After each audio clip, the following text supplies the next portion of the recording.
Hello students, welcome to the common classes.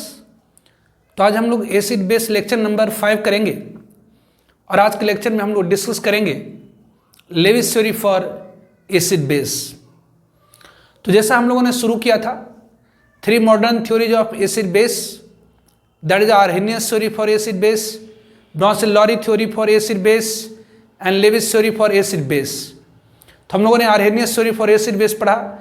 According to Arrhenius साहब के अनुसार substance which get dissolve in water and give H+ ion is called acid, और वह substance जो water में dissolve होने के बाद हाइड्रोक्साइल आयन देता है that is called base.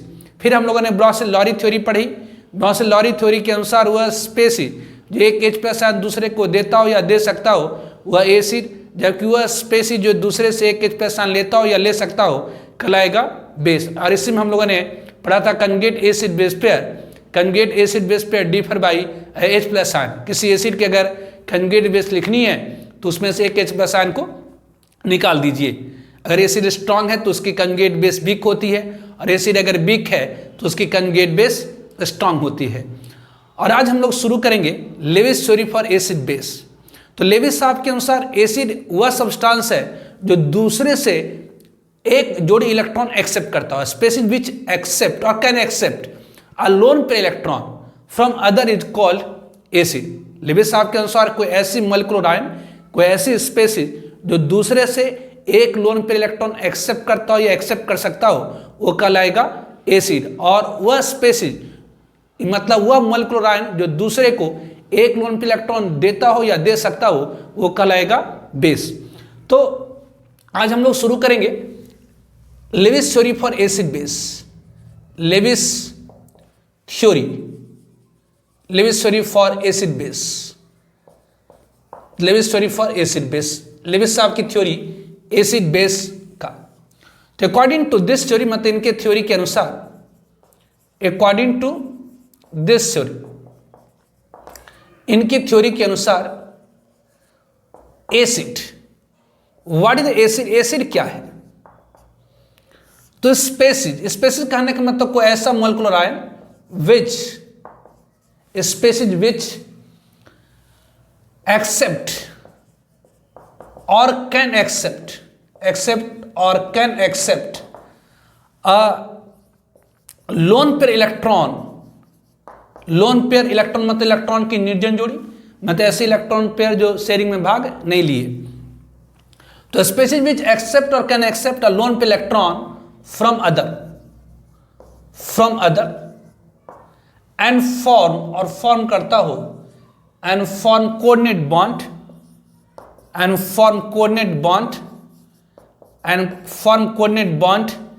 is called, कहलाता है is called acid, या कि is called लेविस एसिड। मतलब वो लेविस साहब के अनुसार एसिड हुआ। लेविस एसिड करने का मतलब लेविस साहब के अनुसार वो क्या होगी? एसिड हुआ। तो ऐसी स्पेसीज मतलब एक ऐसी मॉलिक्यूलर आयन जो दूसरे से एक लोन पेयर इलेक्ट्रॉन मतलब एक जोड़ी इलेक्ट्रॉन एक्सेप्ट करता हो या एक्सेप्ट कर सकता हो और फॉर्म करता हो कोऑर्डिनेट बॉन्ड, वो कहलाता क्या है? तो लेविस साहब के अनुसार एसिड कहलाता।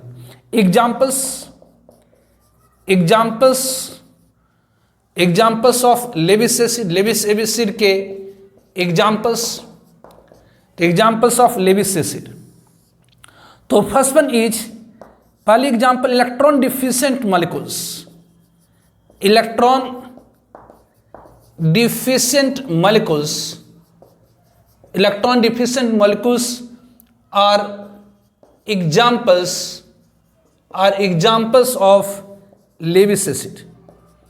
इलेक्ट्रॉन डिफिशिएंट मॉलिक्यूल जितने भी हैं वो एग्जाम्पल्स हैं लेविस एसिड के। अब इलेक्ट्रॉन डिफिशिएंट मॉलिक्यूल क्या होता है, लोन पेयर इलेक्ट्रॉन क्या होता है, ये सारी चीजें मैंने आपको बेसिक्स ऑफ केमिकल बॉन्डिंग में बता रखा। जिनका छूटा है वो आप जाकर कर सकते हैं।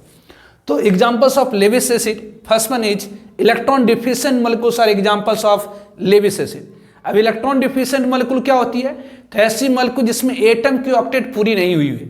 कोई ऐसी मॉलिक्यूल जिसमें एटम की ऑक्टेट पूरी नहीं हुई होती है उसे हम कहते हैं इलेक्ट्रॉन डिफिशिएंट मॉलिक्यूल्स। तो इलेक्ट्रॉन डिफिशिएंट मॉलिक्यूल्स के एग्जांपल्स तो मैंने आपको बताया था कि बोरॉन के जितने भी कंपाउंड हैं वो सारे के सारे इलेक्ट्रॉन डिफिशिएंट। जैसे आपकी ये BF3 है, अब BF3 में बोरॉन की 6 सेट पूरी होती है। आप जानते हैं कि ये बोरॉन है, ये फ्लोरीन है, ये फ्लोरीन है, फ्लोरीन बोरॉन के एटमी नंबर 5, बोरॉन के एटमी नंबर 5, कॉन्फिगरेशन 2-3। बोरॉन के वैलेंस शेल में 3 इलेक्ट्रॉन है, जिसमें से 1 इलेक्ट्रॉन इधर शेयरिंग में लगा है, 1 इलेक्ट्रॉन इधर शेयरिंग में लगा है, 1 इलेक्ट्रॉन इधर शेयरिंग में लगा है। तो बोरॉन की क्या पूरी हुई है? 6 सेट, नॉट ऑक्टेट। तो BF3 में बोरॉन की 6 सेट पूरी हुई है, ऑक्टेट पूरी नहीं है। मतलब ऐसी मॉलिक्यूल जिसमें किसी एटम की ऑक्टेट पूरी नहीं हुई होती है, ऐसी मॉलिक्यूल जिसमें किसी एटम की ऑक्टेट पूरी नहीं हुई होती है, उसे कहा जाता है इलेक्ट्रॉन डिफिशिएंट मॉलिक्यूल। तो BF3 में बोरॉन की ऑक्टेट पूरी नहीं है।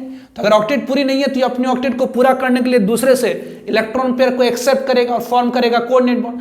तो ये क्या हो जाएगी? तो लेविस एसिड। तो बोरॉन की कंपाउंड जैसे BF3 है, BCl3 है, BBr3 है, Bi3 है, BH3 है, BOH3 है ना, BOH3 है, ये सारे क्या हैं? तो ये बोरॉन के कंपाउंड है। तो बोरॉन की ऑक्टेट पूरी नहीं है, मतलब ये सारे क्या हैं? लेविस साहब के अनुसार एसिड। इसके अलावा भी आप कह सकते हैं कि अगर हम लोग कहते हैं BCl2 है, BCl2 में बेरिलियम की ऑक्टेट पूरी नहीं है। उस तरह से आप कह सकते हैं कि AlCl3 है, एल्युमिनियम क्लोराइड, एल्युमिनियम क्लोराइड में एल्युमिनियम की ऑक्टेट पूरी नहीं है। तो ये सारे ऐसे मॉलिक्यूल्स हैं जिसमें एटम की ऑक्टेट पूरी नहीं है। मतलब ये सारे के सारे एग्जाम्पल्स है किसके? तो ये सारे के सारे एग्जाम्पल्स है किसके? तो लेविस एसिड्स के। Now second one, molecules in which, वैसे मॉलिक्यूल जिसमें सेंट्रल एटम के पास खाली डी ऑर्बिटल हो। सेंट्रल एटम के पास अगर खाली डी ऑर्बिटल होगा, तो अगर किसी मॉलिक्यूल में सेंट्रल एटम के पास खाली डी ऑर्बिटल होगा तो करेगा क्या? तो अपने सेंट्रल एटम को भरने की कोशिश करेगा। कैसे? तो दूसरे से इलेक्ट्रॉन पेयर को एक्सेप्ट करके, दूसरे से इलेक्ट्रॉन पेयर को एक्सेप्ट करके। मतलब वैसे मॉलिक्यूल क्या होंगी? तो लेविस एसिड। लेविस एसिड क्या? तो ऐसी मॉलिक्यूल जो दूसरे से इलेक्ट्रॉन पेयर को एक्सेप्ट करता हो, दूसरे से लोन पे इलेक्ट्रॉन को एक्सेप्ट करता और फॉर्म करता coordinate bond, that is the examples of Lewis acid. तो दूसरी एग्जांपल है वैसे मॉलिक्यूल्स इन विच, वैसे मॉलिक्यूल जिसमें in which central atom molecules in which central atom have vacant orbitals, या कि vacant d orbitals. Central molecules in which central atom have, वैसे molecule जिसमें central atom के पास क्या हो तो vacant d orbitals are examples of, वो examples है किसके? तो examples of Lewis acid। वो लेविस साहब के अनुसार क्या है? तो एसिड है। तो ऐसे molecule जिसमें सेंट्रल एटम के पास खाली डी ऑर्बिटल है, जैसे आप कहिए PCl3। अब फास्फोरस की एटमी नंबर होती है 15, configuration 1s2 2s2 2p6 3s2 3p3, और ध्यान दीजिए थर्ड ऑर्बिट में 3 सब ऑर्बिट होती है। थर्ड ऑर्बिट में 3 सब ऑर्बिट होती है, 3s 3p और 3d। तो बेसिक 3d यहाँ पूरी की पूरी तरह वैकेंट है। तो PCl3 में फास्फोरस के पास वैकेंट डी ऑर्बिटल है, इसलिए ये लेविस एसिड का एग्जांपल। तो PCl3 हो गई। PCl5, फास्फोरस के पास क्या है? तो खाली डी ऑर्बिटल है, इसलिए एग्जांपल लेविस एसिड का। उस तरह से सल्फर का SO2 है, सल्फर के पास खाली डी ऑर्बिटल होता है, लेविस एसिड का एग्जांपल। और वैसे SO3 है, सल्फर के पास खाली डी ऑर्बिटल है, लेविस एसिड। SOCl2 है, सल्फर के पास खाली डी ऑर्बिटल होता है, तो लेविस एसिड का एग्जांपल है। उस तरह से आयरन का कोई ट्रांजिशन एलिमेंट का कोई भी कंपाउंड लीजिए, आयरन का कंपाउंड लीजिए, FeCl2 है, FeCl3 है, ये क्या है? तो लेविस एसिड है। क्यों? क्योंकि आयरन के पास जितने भी ट्रांजिशन एलिमेंट हैं, जितने भी डी ब्लॉक एलिमेंट है, उसके सेंट्रल एटम में खाली डी ऑर्बिटल होता है, तो सारे के सारे लेविस एसिड। जैसे आप FeCl2 ले लीजिए, ZnCl2 ले लीजिए, है ना, और BCSO4 ले लीजिए, ये सारे क्या हैं? तो ये सारे एग्जाम्पल हैं किसके? तो SnCl2 ले लीजिए, ये सब एग्जाम्पल्स है किसके? तो लेविस एसिड के। तो जितने भी ट्रांजिशन एलिमेंट के कंपाउंड हैं, उसमें सेंट्रल एटम में खाली डी ऑर्बिटल होता है। तो अगर किसी मॉलिक्यूल में सेंट्रल एटम के पास खाली डी ऑर्बिटल है, तो उस ऑर्बिटल को भरने के लिए दूसरे से इलेक्ट्रॉन पेयर को एक्सेप्ट करेगा, मतलब वो एक एग्जांपल है किसकी? तो लेविस एसिड की। Now third one, cations having incomplete octet और duplet are examples of Lewis acid. Cations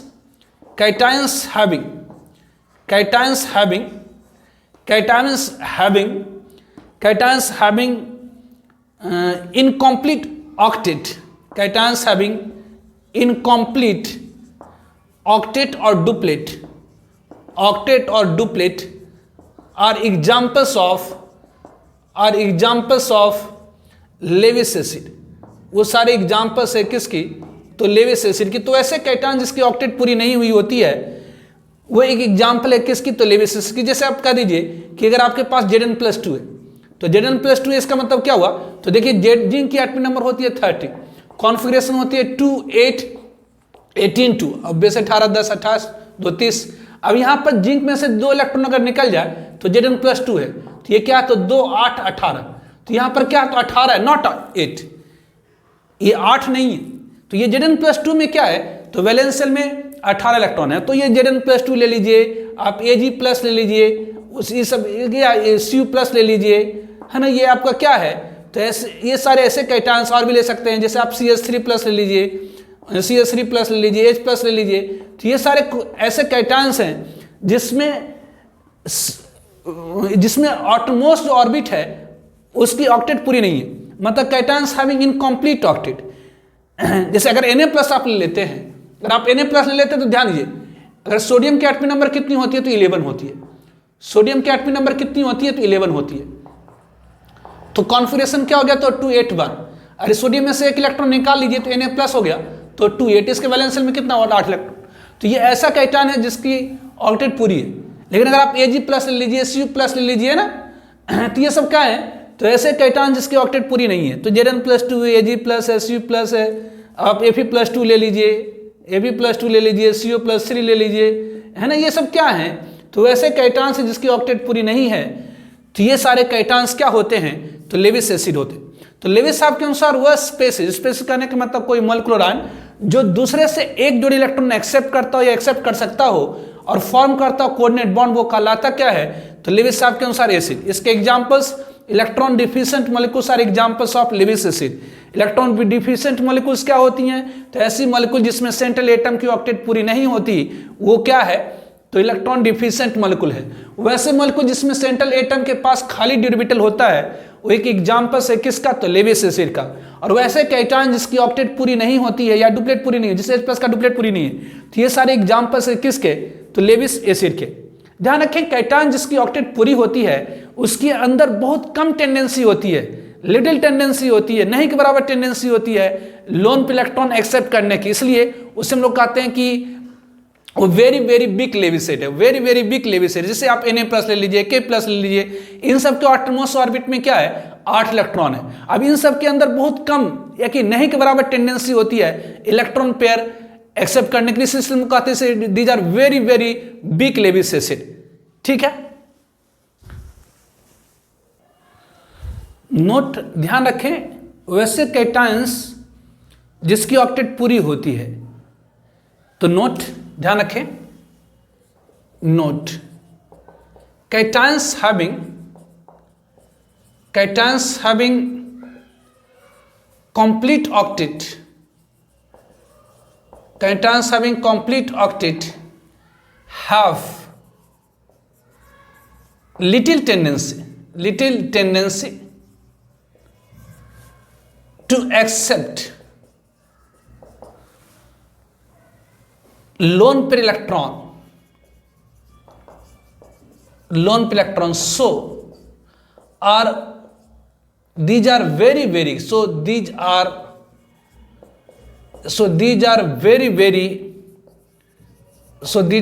very big Lewis acid.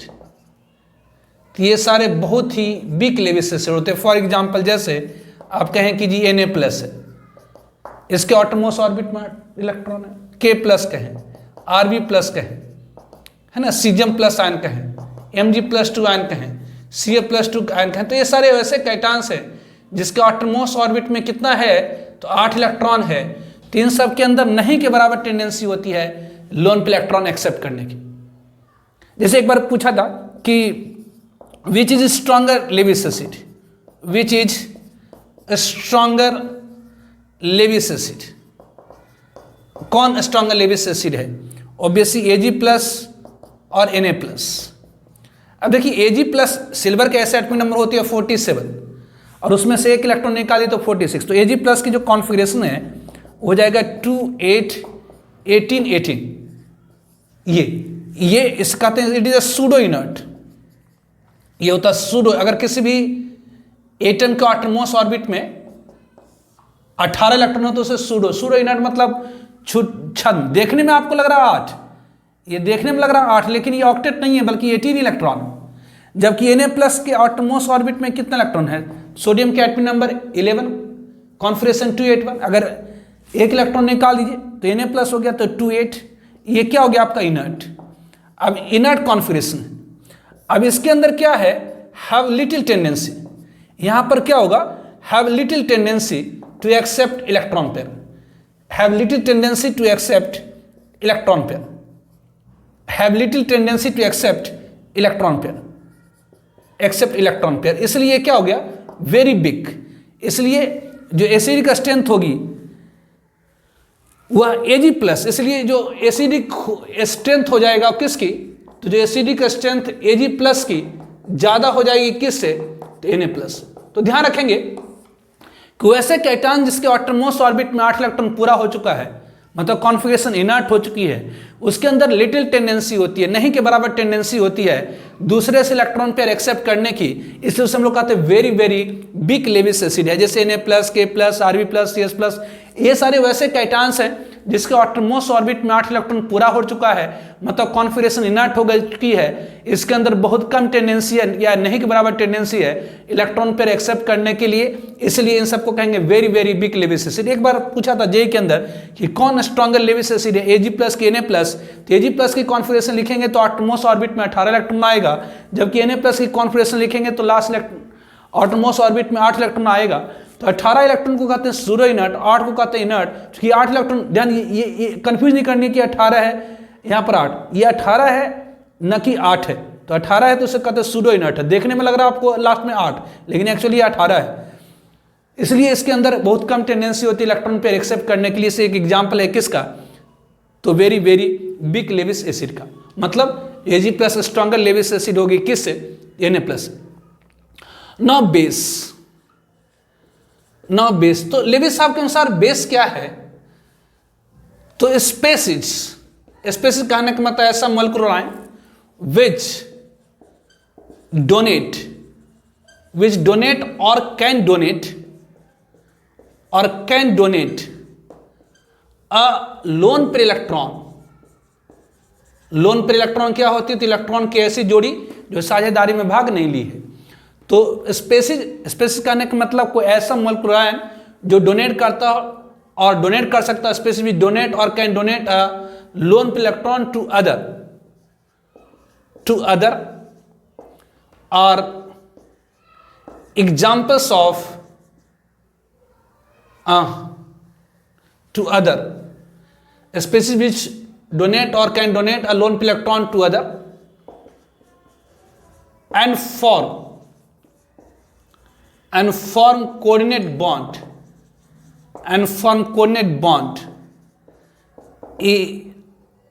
is Lewis base. तो लेविस साहब के अनुसार वो एक ऐसी स्पेसीज जो लोन पेयर इलेक्ट्रॉन को डोनेट करता हो या डोनेट कर सकता हो, ऐसी स्पेसीज मतलब ऐसी मॉलिक्यूलर आयन जो लोन पेयर इलेक्ट्रॉन को डोनेट करता हो या डोनेट कर सकता हो, दूसरे को और फॉर्म करता, कोऑर्डिनेट बॉन्ड कहलाता है लेविस बेस। तो examples of Levi's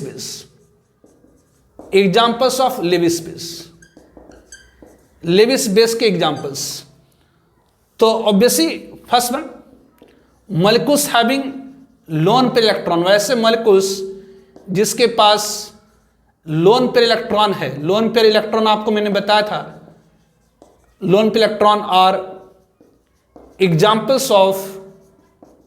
examples of Lewis base. तो वैसे मॉलिक्यूल जिसके पास लोन पेयर इलेक्ट्रॉन होगी वही तो डोनेट कर सकता है। तो आपको मैंने बताया था कि नाइट्रोजन के भी कंपाउंड में अगर नाइट्रोजन मौजूद होगा तो नाइट्रोजन के पास एक लोन पेयर इलेक्ट्रॉन होती है। तो इसका मतलब एग्जांपल्स क्या हो गया? तो नाइट्रोजन का कोई भी कंपाउंड जिसे अमोनिया ले लीजिए, एक लोन पेयर इलेक्ट्रॉन है, ठीक, लेविस बेस हो गया। और भी ले लीजिए आप हाइड्रोजन ले लीजिए, NH2 और बेसिस में नाइट्रोजन है, इसके पास लोन पेयर हो गया। अब प्रीडीन ले लीजिए, C5H5N, इसके पास लोन पेयर इलेक्ट्रॉन है, तो ये लेविस बेस हो गया। ऑब्वियसली कोई भी एमीन्स ले लीजिए, ध्यान दीजिए, अमोनिया में से अगर एक हाइड्रोजन को हटा करके अगर मिथाइल लगा दिए, CH3 लगा दिए, CH3 मतलब मिथाइल होता है NH2, तो मिथाइल एमीन क्या है, तो लेविस बेस है। अगर अमोनिया में हाइड्रोजन को हटाकर इथाइल लगा दीजिए, मतलब C2H5 NH2 कर दीजिए, तो ये क्या हो गया, तो ये एमीन्स इथाइल एमीन कहलाता है। तो ये नाइट्रोजन के पास लोन पेयर है। उस तरह से H2O ले लीजिए, H2O लीजिए, ऑक्सीजन के पास कीजिए, ऑक्सीजन के पास तो 2 लोन पेयर होता है, यस। लेकिन आपको मैंने बताऊं, अगर किसी मॉलिक्यूल में किसी एटम के पास, अगर किसी मॉलिक्यूल में किसी एटम के पास एक से ज्यादा लोन पे इलेक्ट्रॉन है, तब भी वह एक ही लोन पे इलेक्ट्रॉन डोनेट करता है, क्योंकि अदर लोन पे इलेक्ट्रॉन दूसरे प्लेन में होता। अगर किसी एटम के पास एक से ज्यादा लोन पे इलेक्ट्रॉन है, अगर किसी एटम के पास एक से ज्यादा लोन पे इलेक्ट्रॉन है, तब भी डोनेशन कितनी होती है, एक ही लोन पे इलेक्ट्रॉन की होती है, क्योंकि बाकी जो लोन पे इलेक्ट्रॉन है वो लोन पे रिपल्सन के कारण अदर प्लेन में रहता है। इसलिए H2O में है दो लोन पेयर, लेकिन डोनेट होगी कितनी, एक ही। तो बेसी H2O ले लीजिए, ऑक्सीजन के किसी मॉलिक्यूल में ऑक्सीजन होता है, उसके पास आपको याद रखने के लिए बोले हैं कि 2 लोन पे इलेक्ट्रॉन होती है। उस तरह से अगर आपको अल्कोहल लीजिए, जैसे मिथाइल अल्कोहल ले लीजिए, जिसे CH3OH ले लिए, मिथाइल अल्कोहल, यहाँ पर भी ऑक्सीजन है, इसके पास लोन पेयर है। आप इथाइल अल्कोहल लीजिए, C2H5OH, यहाँ पर ऑक्सीजन है, इसके पास लोन पेयर है। और बेसी डाइमिथाइल ईथर ले लीजिए, ये CH3, ये OCH3, तो ये सारे क्या हैं, ये सारे क्या हैं, तो वैसे मॉलिक्यूल हैं जिसमें एटम के पास क्या है, तो लोन पे इलेक्ट्रॉन है। तो ये सारे के सारे एग्जांपल्स है किसके, तो लेविस बेस का। तो लेविस साहब के अनुसार वह स्पेसीज जो लोन पे इलेक्ट्रॉन को डोनेट करता हो या डोनेट कर सकता हो दूसरे को और फॉर्म करता है कोऑर्डिनेट बॉन्ड, वो कहलाता है लेविस बेस। तो लेविस साहब के अनुसार वह स्पेसीज जो लोन पे इलेक्ट्रॉन डोनेट करता हो या डोनेट कर सकता है, वो लेविस साहब के अनुसार बेस हुई। इसके एग्जांपल्स, तो वैसे मॉलिक्यूल जिसके पास लोन पे इलेक्ट्रॉन होती हैं, वो एक एग्जांपल है किसका, लेविस बेस का। तो आपको मैंने बताया था कि किसी मॉलिक्यूल में अगर नाइट्रोजन मौजूद होती है तो नाइट्रोजन के पास एक लोन पे इलेक्ट्रॉन होता है, ऑक्सीजन है तो उसके पास 2 लोन पेयर इलेक्ट्रॉन होते हैं। लेकिन ध्यान रखिए, अगर किसी एटम के पास एक से ज्यादा लोन पेयर इलेक्ट्रॉन है, तब भी एक ही लोन पेयर इलेक्ट्रॉन डोनेट होती है, ठीक है। नाउ सेकेंड वन, दूसरी examples, anions are examples of, anions are examples of Lewis base. Anions example हैं किसके, तो लेविस बेस के। एनायंस मतलब इसके पास नेगेटिव चार्ज है। अगर किसी भी एटम के पास अगर एक नेगेटिव चार्ज है, इसका मतलब यह होता है कि उस एटम ने अपने इलेक्ट्रॉन के अलावा किसी दूसरे के इलेक्ट्रॉन लेकर आ गया है। जैसे अगर मान लेते H- है, अब H- जैसे अगर आप कह दें कि यह हाइड्रोजन सिंपल आता तो इसके पास एक इलेक्ट्रॉन होगी, इसके ऊपर एक माइनस, इसका मतलब क्या हुआ, हाइड्रोजन होता तो सिर्फ इसके पास एक इलेक्ट्रॉन होती, लेकिन एक माइनस, इसका मतलब इसने दूसरे से एक इलेक्ट्रॉन ले लिया है। तो अगर किसी भी एटम के पास अगर एक नेगेटिव चार्ज है, इसका मतलब ये होता है कि उस एटम के पास अपने इलेक्ट्रॉन के अलावा एक इलेक्ट्रॉन है, मतलब लोन पे इलेक्ट्रॉन है।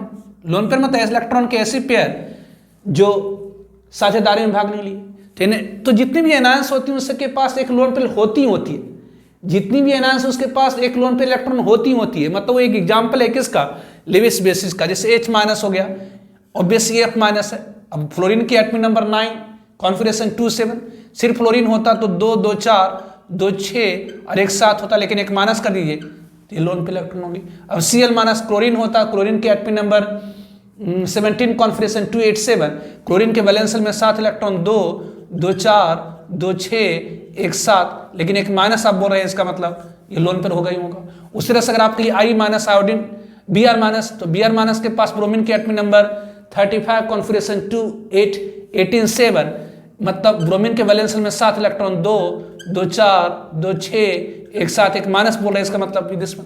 तो जितनी भी एनायंस है उस तरह से आयोडीन के पास, ध्यान दिए, अगर किसी एटम के पास एक से ज्यादा लोन, जैसे F- में फ्लोरीन के पास 4 लोन पे इलेक्ट्रॉन है, Cl- में क्लोरीन के पास 4 लोन पे इलेक्ट्रॉन है, Br- में ब्रोमीन के पास 4 लोन पे इलेक्ट्रॉन है, I- में आयोडीन के पास 4 लोन पे इलेक्ट्रॉन है। लेकिन अगर किसी भी एटम के पास एक से ज्यादा लोन पे इलेक्ट्रॉन है, तब भी एक ही लोन पे इलेक्ट्रॉन डोनेट होगी।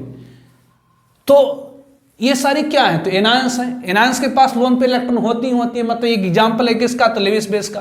तो अब H-, F-, Cl-, Br-, I-, OH-, obviously oxygen के पास माइनस मतलब लोन पर होगा ही होगा। तो OH- क्या है, तो एक लेविस बेस है। उस तरह से आप लीजिए Cn माइनस, ऑब्वियसली क्या है तो लेविस बेस है। तो जित NH2 माइनस ये क्या है तो ऑब्वियसली लेविस बेस है। जिसके पास नेगेटिव चार्ज, इसका मतलब ये होता है कि उस एटम के पास अपने इलेक्ट्रॉन के अलावा एक एक्स्ट्रा इलेक्ट्रॉन है, मतलब ये सारे एग्जाम्पल है किसका तो लेविस बेस का। तो वैसे मॉलिक्यूल जिसमें एटम के पास लोन पे इलेक्ट्रॉन होता है वो लेविस बेस है, या एनायंस है। एनायंस क्या आते हैं एग्जाम्पल्स है किसकी तो लेविस बेस की। Now for example identify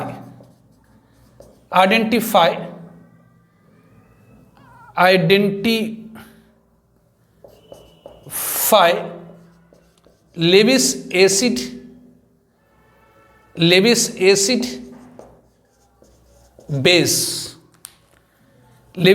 base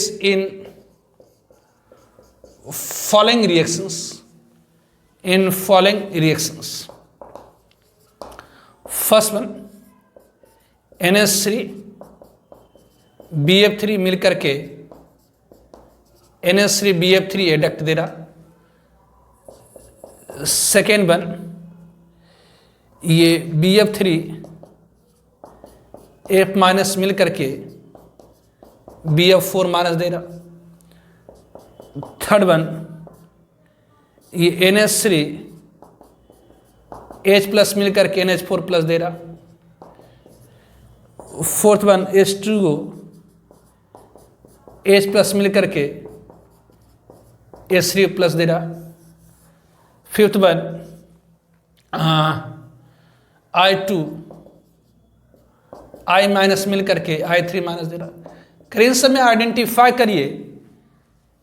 identify करिए कि कौन लेविस एसिड, लेविस साहब के अनुसार एसिड है और कौन लेविस साहब के अनुसार बेस है। तो solution obviously first one is NH3। NH3 में आप जानते हैं नाटन की एटमी नंबर 7 कॉन्फिगरेशन 2,5, नाटन के वैलेंस शेल में 5 इलेक्ट्रॉन, जिसमें से एक इलेक्ट्रॉन इधर शेयरिंग में लगाए, एक इलेक्ट्रॉन इधर शेयरिंग में लगाए और ये लोन पेयर है। तो NH3 में नाटन के पास लोन पेयर है। अब BF3 बोरॉन की एटमी नंबर 5 कॉन्फिगरेशन 2,3, बोरॉन के वैलेंस शेल में 3 इलेक्ट्रॉन, जिसमें से एक इलेक्ट्रॉन इधर फ्लोरीन के साथ शेयरिंग किया, एक इलेक्ट्रॉन इधर फ्लोरीन के साथ, एक इलेक्ट्रॉन इधर फ्लोरीन के साथ। तो बेसिक ऐसे भी ध्यान रखिए, अगर किसी मॉलिक्यूल में नाइट्रोजन है तो नाइट्रोजन के पास एक लोन पे इलेक्ट्रॉन होगी, और ये BF3 है तो ये बोरॉन की कंपाउंड सब इलेक्ट्रॉन डिफिशिएंट होती है। मतलब ये NH3 में नाइट्रोजन के पास लोन पेयर है और BF3 में बोरॉन इलेक्ट्रॉन डिफिशिएंट है, तो ये क्या करेगा तो ये लोन पे इलेक्ट्रॉन डोनेट करेगा किसको तो BF3 को। कैसे तो भाई कोऑर्डिनेट बॉन्ड। मतलब यहां पर आप कह सकते हैं कि यहां पर NH3 में नाइट्रोजन के पास लोन पेयर है और BF3 में बोरॉन इलेक्ट्रॉन डिफिशिएंट है, इससे नाइट्रोजन अपनी एक इलेक्ट्रॉन पेयर इसके साथ शेयर करेगा ताकि इसका कोऑर्डिनेट बॉन्ड बन जाए। आपको मैंने बताया था बेसिक्स ऑफ केमिकल बॉन्डिंग में कि जो कोऑर्डिनेट बॉन्ड होती है बेसिकली कॉम्बिनेशन होती है इलेक्ट्रोवैलेंट और कोवैलेंट बॉन्ड की। जो कोऑर्डिनेट बॉन्ड है वो बेसिकली कॉम्बिनेशन है इलेक्ट्रोवैलेंट और कोवैलेंट बॉन्ड की। इसका मतलब यहाँ पर ये NH3 है, ये NH3 है, यहाँ पर आपका NH3 है और ये आपका BF3 है, ये आपका NH3 BF3, इसके बीच में कोऑर्डिनेट बॉन्ड है। तो coordinate bond is basically combination of electrovalent and covalent bond. मतलब इस कोऑर्डिनेट बॉन्ड की जगह पर आप सिंगल बॉन्ड दीजिए, इस कोऑर्डिनेट बॉन्ड की जगह पर आप सिंगल बॉन्ड दीजिए, जो डोनर है उसके ऊपर प्लस और एक्सेप्टर है उसके ऊपर माइनस। तो यहाँ पर NH3 है, NH3 में नाइट्रोजन उसके पास लोन पेयर है, मतलब लेविस साहब के अनुसार जिसके पास लोन पेयर होता है वो बेस, और ये बोरॉन की कंपाउंड, बोरॉन की जितनी भी कंपाउंड है इलेक्ट्रॉन डिफिशिएंट है, इसका मतलब ये क्या हो गया तो ये बेस हो गया और ये आपकी क्या होगी तो एसिड होगी। तो ऑब्वियसली लेविस साहब के अनुसार ये बेस है, तो इसका आप लिख सकते हैं कि लेविस बेस हो गया। मतलब लेविस बेस करने का मतलब हुआ कि लेविस साहब के अनुसार बेस हो गया और ये लेविस साहब के अनुसार क्या हो गई एसिड होगी। तो ये लेविस बेस, ये लेविस एसिड। उस तरह से सेकेंड में दूसरा क्या है तो ये BF3 एंड F माइनस। अब देखिए BF3 है, BF3 मतलब ये बोरॉन का कंपाउंड इलेक्ट्रॉन डिफिशिएंट है, और F माइनस मतलब फ्लोरीन के पास लोन पे इलेक्ट्रॉन होगा ही होगा। तो ये F माइनस क्या करेगा तो लोन पे इलेक्ट्रॉन डोनेट करेगा किसको तो फ्लोरीन को। कैसे तो बाय कोऑर्डिनेट बॉन्ड। मतलब यहाँ पर आप कह सकते हैं कि फ्लोरीन है, ये बोरॉन है, ये फ्लोरीन है, ये फ्लोरीन है, ये F माइनस है, इसके बीच में क्या होगी तो कोऑर्डिनेट बॉन्ड।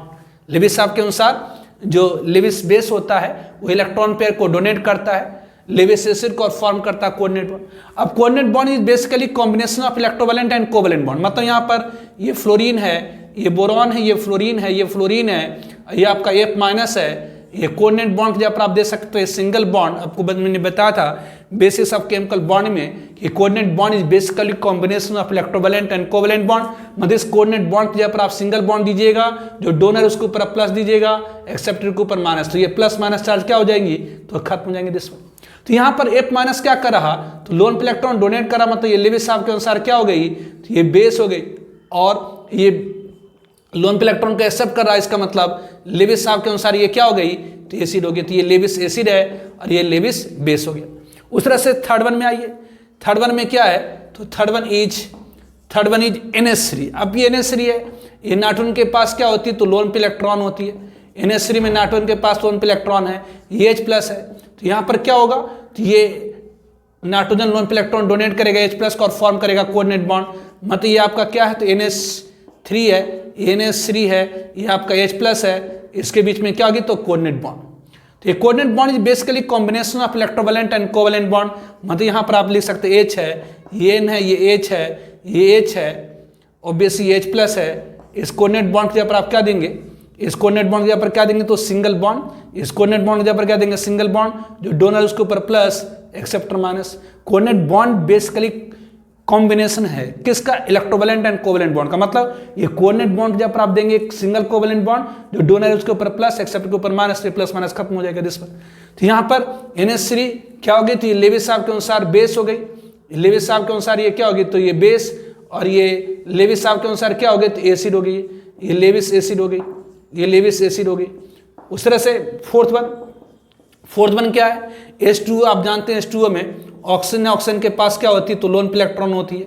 अगर किसी एटम के पास एक से ज़्यादा लोन पे इलेक्ट्रॉन है तभी एक ही लोन पे इलेक्ट्रॉन डोनेट करेगा। H प्लस की डुप्लेट पूरी नहीं हुई है, तो ये इसका मतलब ये लेविस साहब के अनुसार एसिड हुई। तो लेविस बेस क्या करेगा, लेविस एसिड को इलेक्ट्रॉन पे डोनेट करेगा। लेविस बेस क्या करेगा, तो लेविस एसिड को लोन पे इलेक्ट्रॉन डोनेट करेगा और फॉर्म करेगा कोऑर्डिनेट बॉन्ड। मतलब H है, ये O है, H है, यहाँ पर H प्लस है। अब इस कोऑर्डिनेट बॉन्ड जहाँ पर देंगे सिंगल बॉन्ड, जो डोनर है उसके ऊपर प्लस और एक्सेप्टर उसके ऊपर माइनस, तो ये प्लस माइनस चार्ज खत्म हो गई दिस मंथ। ये आपका ये, तो ये आपका क्या हो गया, तो लेविस साहब के अनुसार बेस हो गया। लेविस साहब के अनुसार क्या है, तो बेस है। लेविस साहब के अनुसार क्या है, तो बेस है। और ये लेविस साहब के अनुसार क्या है, तो एसिड है। लेविस साहब के अनुसार क्या है, तो एसिड है दिस। उस तरह से यहाँ पर देखिए आयोडीन के पास खाली डी ऑर्बिटल होता है, इसलिए ये क्या हो गया, तो लेविस साहब के अनुसार एसिड हो जाएंगी। लेविस साहब के अनुसार एसिड, और इसके पास नेगेटिव चार्ज है, जिसके इसके पास में नेगेटिव चार्ज एक होता है, इसका मतलब उसके पास लोन पे इलेक्ट्रॉन होगा ही होगा। किसी भी एटम के पास नेगेटिव चार्ज का मतलब उसके पास अपने इलेक्ट्रॉन के अलावा एक एक्स्ट्रा इलेक्ट्रॉन है, मतलब लोन पे इलेक्ट्रॉन होगा ही होगा। तो ये लेविस बेस हो गई, सॉरी लेविस बेस हो गई, यस। और ये आपका लेविस एसिड हो गया जिसमें, ठीक है। ध्यान रखें, नोट इन वाटर, नोट मतलब ध्यान रखें, इन वाटर, वाटर के अंदर orthoboric acid, orthoboric acid, orthoboric acid मतलब BOH3, या इसी को लिखा रहता है H3BO3 भी। तो in water orthoboric acid behave as weak monobasic Lewis acid due to one lone pair electron accepting tendency, one lone pair electron accepting tendency। कर ध्यान रखें, ऑर्थोबोरिक एसिड को जब वाटर में डिजोल्व करते हैं, ये ऑर्थोबोरिक एसिड है, ये BOH3 है, ये BOH3, it is the orthoboric acid, orthoboric acid. अब इसे वाटर में अगर डिजोल्व कर दें तो वाटर में होता ऑक्सीजन, और ऑक्सीजन के पास होती है लोन पे इलेक्ट्रॉन, और ऑर्थोबोरिक एसिड में है बोरॉन। आपने पढ़ा कि किसी भी कंपाउंड में बोरॉन होता है तो बोरॉन इलेक्ट्रॉन डिफिशिएंट है।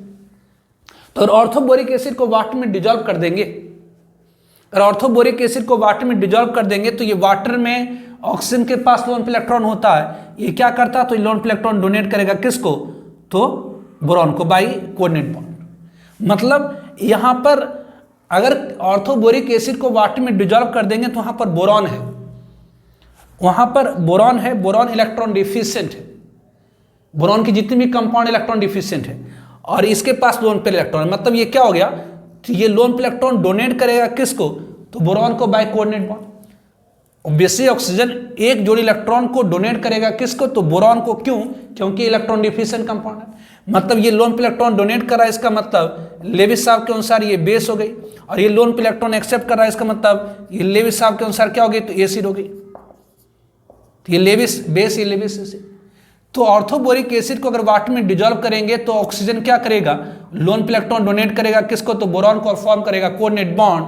तो यहाँ पर क्या हो गई, तो ये OH आपका क्या है, तो लेविस बेस है, और BOH क्या होगी, तो लेविस एसिड। तो ये क्या दे देगा, ये BOH हो गया, ये आपको ये OH हो गया, ये आपका OH है, और ये आपका H2O, ये H2O है दिस वन। अब ये कोऑर्डिनेट बॉन्ड हो गई।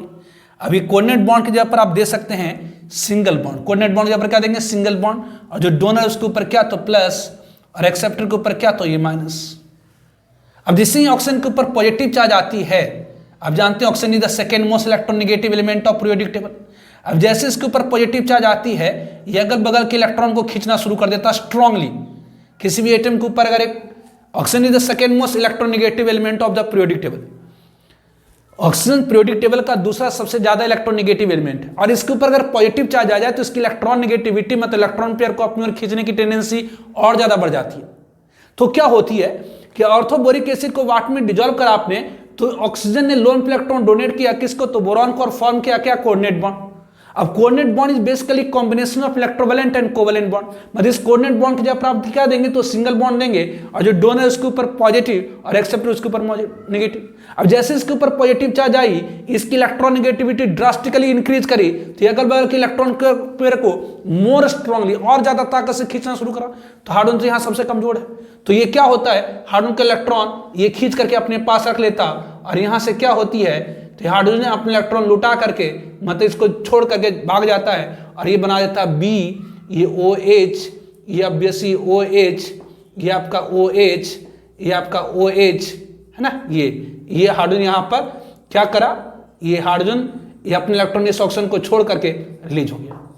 मतलब ओवरऑल क्या हुई, कहते ओवरऑल क्या हुई, तो ओवरऑल ये हुई, ओवरऑल हुई क्या, तो ओवरऑल ये हुई कि BOH3 को, ऑर्थोबोरिक एसिड को वाटर में डिजॉल्व करे, ऑर्थोबोरिक एसिड को वाटर में जब डिजॉल्व करे तो ये क्या हुआ, तो ओवरऑल हो गया आपका BOH4, ये BOH4 माइनस दिया है, और ये H प्लस है।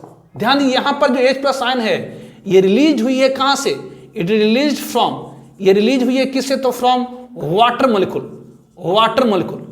तो ये अक्सर कंफ्यूजन हो जाता है कि अगर हम ऑर्थोबोरिक एसिड को वाटर में डिजॉल्व करते हैं तो H प्लस आयन रिलीज होता है, इसका मतलब ये आर्सेनियस एसिड हो गया।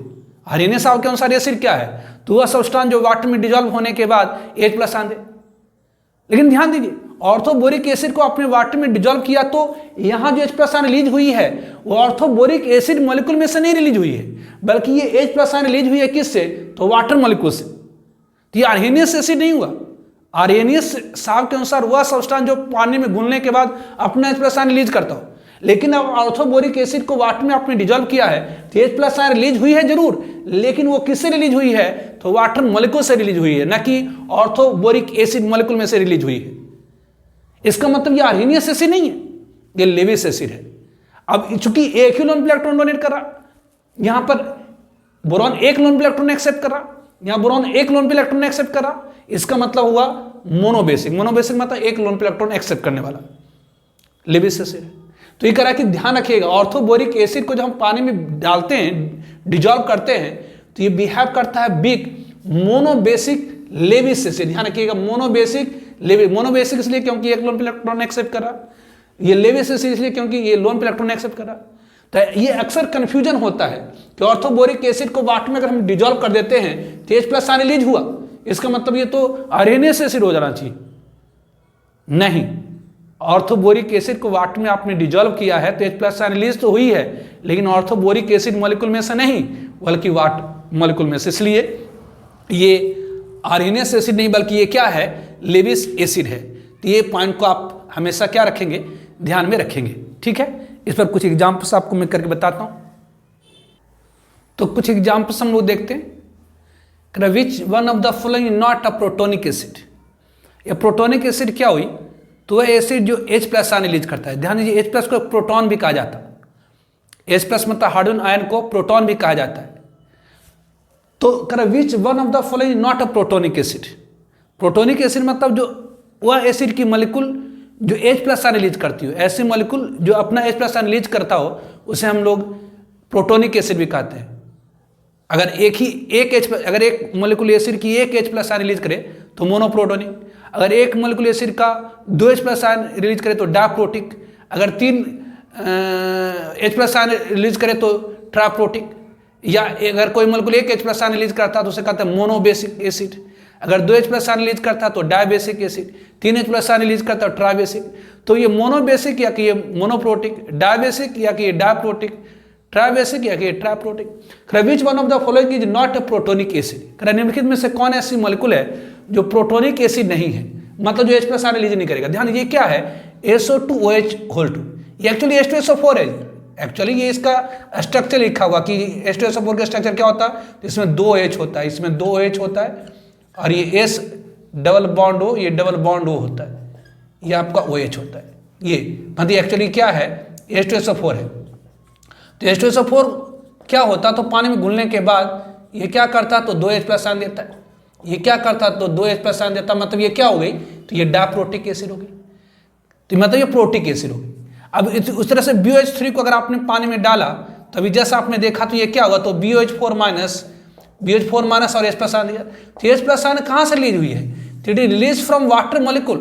ये रिलीज कहाँ से हुई है, it is release from water molecule. ये रिलीज हुई है किससे, तो from water molecule, from H2। मतलब यहां पर जो H+ आयन रिलीज हो रहा वो ऑर्थोबोरिक एसिड मॉलिक्यूल से रिलीज नहीं हो रहा, मतलब ये प्रोटिक एसिड नहीं है। ये protic correct which one of the following not protic acid, not मतलब नहीं है प्रोटिक एसिड।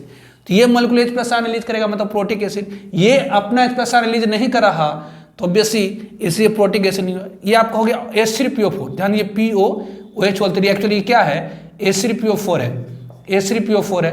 ये अगर इसे पानी में घोल देंगे तो ये 3H++ PO4 -3 देगा, मतलब ये क्या हो गया, तो ट्राइप्रोटिक। ये आपका क्या है, एक्चुअली में ये एक्चुअली में क्या है, तो ये एक्चुअली में H2SO3 है, सल्फ्यूरस एसिड। और इसे पानी में घोल देंगे तो ये 2H++ SO3 -2 आयन देगा। मतलब ये सारे मॉलिक्यूल में से H+ आयन रिलीज हो रही है, मतलब ये प्रोटिक एसिड है, प्रोटिक एसिड है, प्रोटिक एसिड है। लेकिन ये प्रोटिक एसिड नहीं है क्योंकि यहाँ पर जो H+ आयन रिलीज हो रहा वो ऑर्थोबोरिक एसिड मॉलिक्यूल में से रिलीज हो रहा। बोरिक एसिड या ऑर्थोबोरिक एसिड, बोरिक एसिड या orthoboric acid is monobasic Lewis acid. अभी जैसा आपने देखा कि ऑर्थोबोरिक एसिड को पानी में डालेंगे तो ये घुलने के बाद क्या करता है, तो ये एक लोन पे इलेक्ट्रॉन एक्सेप्ट करता है किससे, तो H2O से, इसलिए ये क्या है, मोनोबेसिक लेविस एसिड है। करें द फॉलोइंग रिएक्शन। अब इस रिएक्शन में क्या होगा, तो और BOH3 is Lewis acid. Obviously BOH3 क्या है, लेविस एसिड है। क्यों, क्योंकि ये BOH3 एक लोन पे इलेक्ट्रॉन एक्सेप्ट करता है किससे, H2O से, है ना। और H+ आयन जो रिलीज हुई है एक्चुअली किसका रिलीज हुआ है, तो H2O से। तो इस रिएक्शन में BOH3 क्या है, तो एक लेविस एसिड है।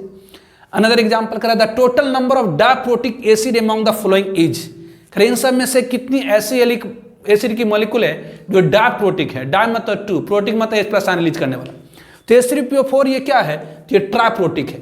एक मॉलिक्यूल से 3 H+ आयन रिलीज होता है, ये क्या है, तो ये ट्राइप्रोटिक है। ये क्या है, तो ट्राइप्रोटिक है क्योंकि एक मॉलिक्यूल से 3 H+ आयन रिलीज होगा। H2SO4 क्या है, तो ये डायप्रोटिक।